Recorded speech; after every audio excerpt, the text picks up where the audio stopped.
end입니다. end. 종료, 끝. 뭐 이런 얘기죠. 기사 같이 보실까요? 이 대통령 북핵 end 구상을 발표를 했다라는 겁니다. 이재명 대통령. 우리 시각으로 새벽 2시가 좀 안 된 시각. 이 뉴욕 유엔 총회에서 취임 후 첫 기조연설을 했는데 여기서 밝힌 게 바로 이 북핵을 end, 종료할 이 구상을 직접 얘기했다라는 거예요. 이 얘기 직접 들어보고 오시죠. 대한민국 정부는 상대의 체제를 존중하고 어떠한 형태의 흡수 통일도 추구하지 않을 것이며 일체의 적대 행위를 할 뜻이 없음을 다시 한번 분명하게 밝힙니다. 교류, 관계 정상화, 비핵화, 즉 END를 중심으로 한 포괄적인 대화로 한반도에서의 적대와 대결의 시대를 종식하고 평화 공존과 공동 성장의 새 시대를 열어가야 합니다. 비핵화는 엄중한 과제임에 틀림없습니다. 그러나 단기간에 해결되기 어렵다는 냉철한 인식의 기초 위에 현실적이고 합리적인 방안을 모색해야 할 시점이 됐습니다. 핵과 미사일 능력 고도화 중단부터 시작하여 축소의 과정을 거쳐 폐기에 도달하는 실용적, 단계적 해법에 우리 국제사회가 지혜를 모아주시기 바랍니다. 네, 이재명 대통령 END, end 구상이라고 직접 얘기를 했죠. 여기 같이 좀 보겠습니다. 냉전 종식을 위한 end 이니셔티브다. 여기서 END가 각각의 이 앞에 있는 걸 따온 겁니다. E, exchange, 교류를 얘기하고요. N, normalization, 정상화, 관계 정상화, 그리고 D, denuclearization, 비핵화의 D를 따와서 END, end다라는 거예요. 그리고 이걸 위해서 대북 3원칙, 북한의 체제를 좀 존중을 하고 흡수 통일을 우리 추구하지 않습니다라는 거. 그리고 적대 행위 우리 하지 맙시다, 중단합시다라고 얘기를 하면서 비핵화 3단계죠. 여기 보겠습니다. 중단, 일단 현재 고도화하고 있는 핵 개발을 좀 중단하고 축소, 그래서 최종 폐기까지 가겠다라는 구상인 건데 강준영 교수님, 또 일각에서는 이렇게 중단해서 축소해서 폐기하는 요 단계, 이건 기본적으로 북핵을 인정하는 데서 시작하는 거 아니야? 구상은 좋은데 하다가 중단되면 어떻게 되는 거야? 라는 얘기를 하기도 합니다. 맞습니다. 한국 정부의 고민이 늘 배어 있는 대목인데요. 사실은 이 얘기가 지금 처음 나온 얘기는 아니고 이렇게 네. 중단, 축소, 폐기라는 워딩을 제시했지만 실제로 한반도 비핵화 공동선언이 1992년이에요. 네. 그때도 이 얘기를 했고 2005년도 9.19 공동선언 때도 또 얘기를 했어요. 지난 네. 문재인 정부 때도 했고, 문제는 뭐냐 하면 지금 이 대목에서 중단을 하게 되면 지금 현재 북한의 핵탄두가 한 5, 60기 정도 있는 걸로 예상이 되고 추정이 되죠. 추정이 되고 100기 정도까지는 지금 우라늄 재처리 시설을 통해서 만들 수 있다. 그럼 이 대목에서 중단을 한다는 거는 적어도 5, 60기에 대한 거를 인정한다는 거 아니냐. 네. 그렇다면은 이거는 우리는 그런 대응 수단이 없는 가운데 북한은 이 얘기를 핵 있는 평화라고 얘기합니다. 누클리어 피스. 핵이 있어도 안 쓰면 네. 평화로운 거 아니냐. 안보리 상임이사국도 다 그렇지 않느냐. 그러면 중단하는 것까지는 얘기가 되더라도 그게 축소가 안 되면 북한이 또 어떻게 나올지 모르고 네. 그렇다면 핵을 용인하는 결과가 될 수도 있다. 이제 이런 점에 대해서 우려를 하는 거죠. 네.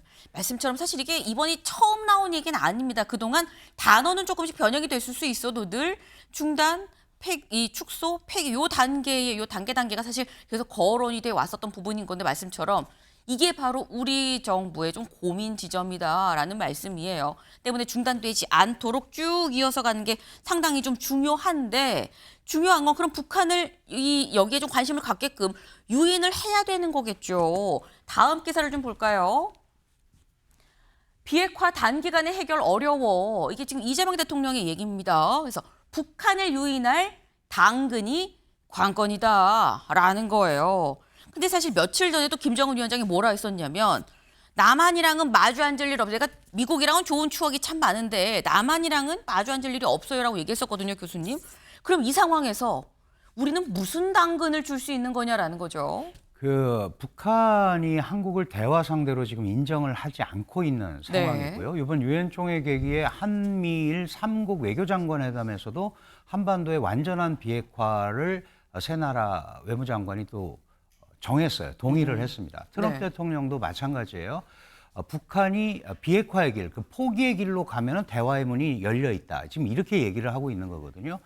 그러니까 지금 상황에서 우리가 나서서 우리가 이러이러하게 하겠다, 유화적 조치라든가 당연히 그런 의지를 표명하는 건 좋지만 지금 우리가 뭘 준다고 해서 북한이 받을 상황은 절대 아니다. 네. 그렇다면 뭐 그런 표현을 많이 하잖아요. 한국은 뭐 자벽조차 없을 것. 그리고 비핵화라는 말을 꺼내면은 대화가 시작이 안 되니까 네. 그런 생각도 하지 마라. 네. 근데 이런 얘기들을 김여정의 입을 통해서 계속 얘기를 하고 있단 말이에요. 그러면 그렇죠. 이것도 현실입니다.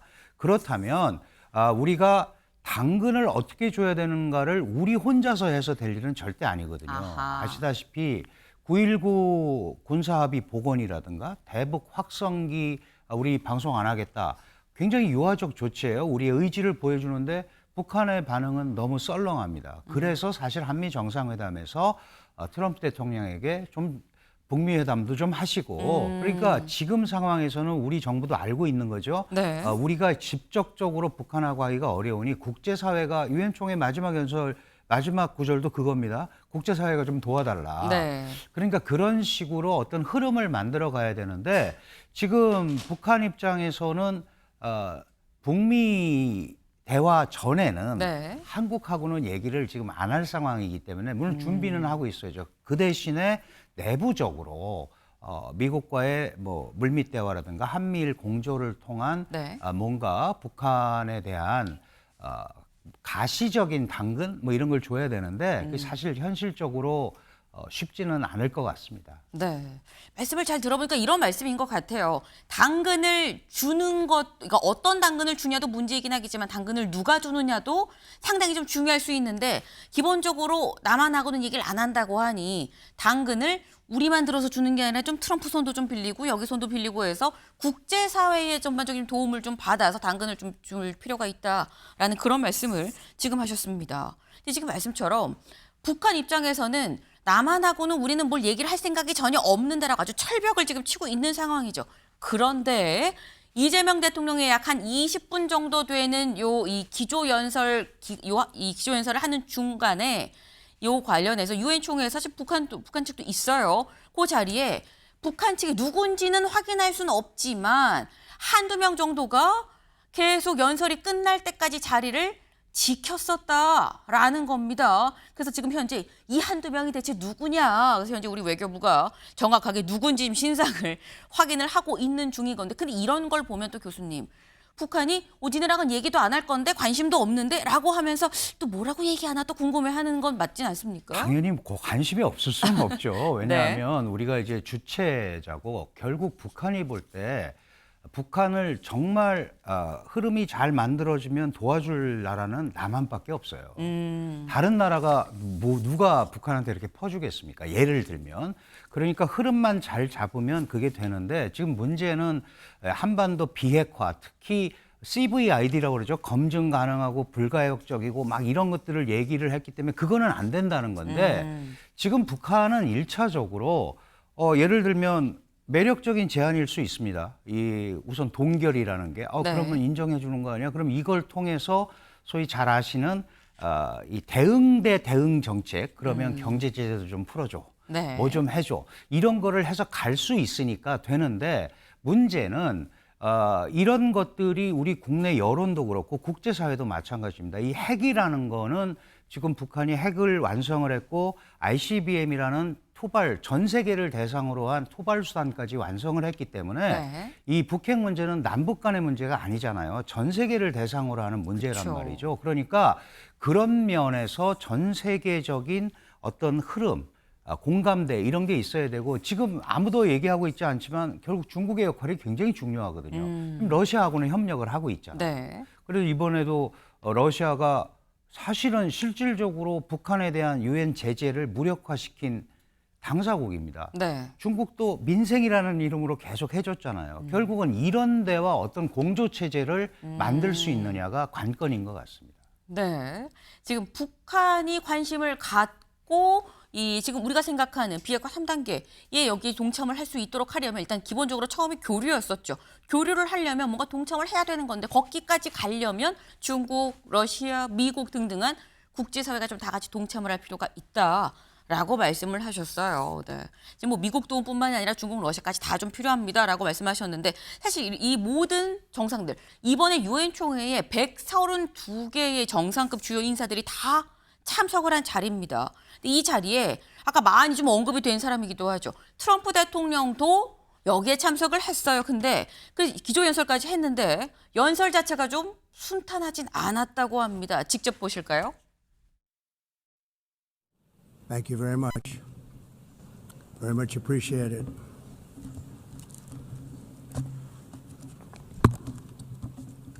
And I don't mind making the speech without a teleprompter because the teleprompter is not working. I feel very happy to be up here with you nevertheless, and that way you speak more from the heart. I can only say that whoever's operating this teleprompter is in big trouble. All I got from the United Nations was an escalator that on the way up stopped right in the middle. If the First Lady wasn't in great shape, she would have fallen, but she's in great shape. 네, 트럼프 대통령 이런 식으로 얘기를 하죠. 아니 뭐 괜찮아요. 프롬프터 안 돼도 괜찮아요. 뭐 또 자유롭게 얘기할 수 있으니까요. 라고 얘기를 하는데 프롬프터가 뭐야? 라고 생각하실 수도 있어요. 보통 이렇게 정상들이 얘기를 할 때는 앞에 이렇게 자막이 쭉 이렇게 올라가는 그런 이 기계가 따로 돼 있습니다. 지금 이 보시는 것처럼 여기 이렇게 나와 있죠. 여기 같이 볼까요? 네. 자막기라는 게 따로 있어요. 사실 여기 앉은 자리에 요 앞에 이렇게 세워져 있습니다. 근데 그게 없으니까 지금 다시 뒤적뒤적 뭐라고 연설문이 뭐라고 돼 있었지 하고 연설문을 보고 지금 얘기를 하고 있는 거예요. 자막기라는 거 자체가 프롬프터인데 요게 안 돼서 고장이 되니까 아이 뭐 그래요. 괜찮습니다. 더 진심에서 우러나는 말을 내가 하면 되지요. 라고 얘기를 하면서 다만 빅 트러블에 빠졌을 거다 이 작동시키는 사람은 이라고 얘기를 했는데 동의합니다. 근데 그 사람만 공경에 빠진 게 아니라 아까 살짝 얘기가 나왔죠. 아마도 유엔 총회 이 총회장에 에스컬레이터 관리자도 빅 트러블에 이 공경에 빠지지 않았겠느냐라는 생각을 해요. 왜인지 직접 확인해 보실까요? President Trump, what happened with Chuck Schumer? Are you going to push Why did you Zelensky cancel for the peace, meeting? President Trump?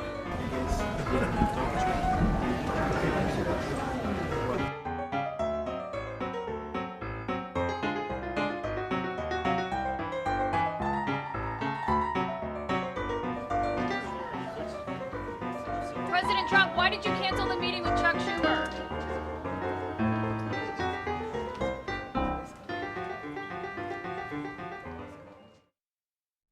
네, 지금 신기합니다. 마침 또 딱 멜라니아 여사가 가려고 하니까 딱 멈췄어요. 또 에스컬레이터가. 옆에 있는 에스컬레이터는 잘 작동을 하는데 멜라니아 여사가 타려고 하는 그 에스컬레이터만 또 딱 지금 작동을 멈추는 지금 그런 모습이에요. 그러니까 하는 얘기가 지금 트럼프 대통령이 이렇게 얘기를 하죠. 내가 유엔으로부터 받은 건 고장난 에스컬레이터와 프롬프터밖에 없다라고 이렇게 얘기를 하는데 사실 이게 강준영 교수님 이게 참 아이러니 같기도 한데 트럼프 대통령이 와서 유엔에 대해서 굉장히 좀 날선 비판을 오늘 내놨거든요. 그게 또 거기에 약간 뭐 기계들이 반응을 한 건지는 알 수 없습니다만 좀 묘하긴 합니다. 당연히 그렇습니다. 트럼프 대통령은 유엔의 국제사회에서의 역할에 대해서 굉장히 부정적인 인식을 가지고 있고 그 연설에도 나왔지만 유엔은 한 게 없다. 내가 7개의 전쟁을 멈췄다. 그런데 사실 자세히 보면 멈춘 전쟁이 하나도 없잖아요. 네.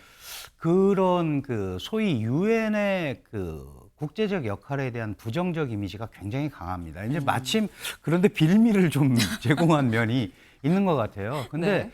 우리 이제 한국 입장에서 보면 그 트럼프 대통령이 한반도 관련이라든가 북핵 관련 얘기를 좀 한마디라도 했으면 좋지 않았을까 그런 생각이 들었는데 그런 얘기가 하나도 안 나왔어요. 그거는 다시 말씀드리면 여전히 우선순위가 아니다. 러시아 우크라이나 전쟁도 안 끝났고 가자지구 이스라엘 이란 문제도 계속 복잡하게 있기 때문에 네. 아마 그런 얘기를 안 꺼낸 것 같은데 좀 더 안타까운 거는 이번에 이제 물론 뭐 에이펙에서도 만나고 얼마 전에 한미 정상회담도 했는데 그런 또 우리 한국 대통령과 미국 대통령 간의 만남이 없다고 하니 네. 이제 그런 것도 약간 아쉬운 면은 좀 있어요. 그런데 밑에 우리 외교장관도 가셨으니까 그런 부분에 대한 얘기를 좀 더 조율을 하고 그렇게 해야 우리 에이펙에서 또 한미 정상이 만났을 때 얘기가 되고 이런 흐름을 만들어 가야 지금 그 비핵화 3단계죠. 이제 새로운 엔드 이거를 시작을 하면서 축소를 하고 그다음에 이제 폐기까지. 동결을 하고 축소를 하고 하는 이런 길 네. 이거에 대한 공감대를 얻을 수 있지 않나.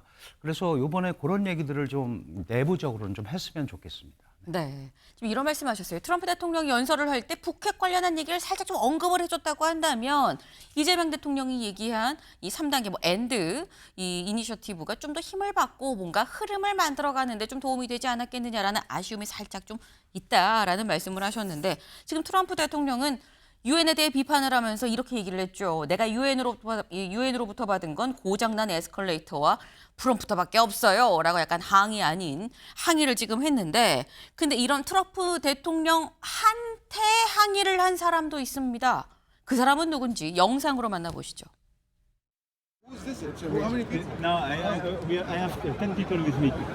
I go to the French embassy. I know. It's just, I'm sorry, I'm president. I'm really sorry.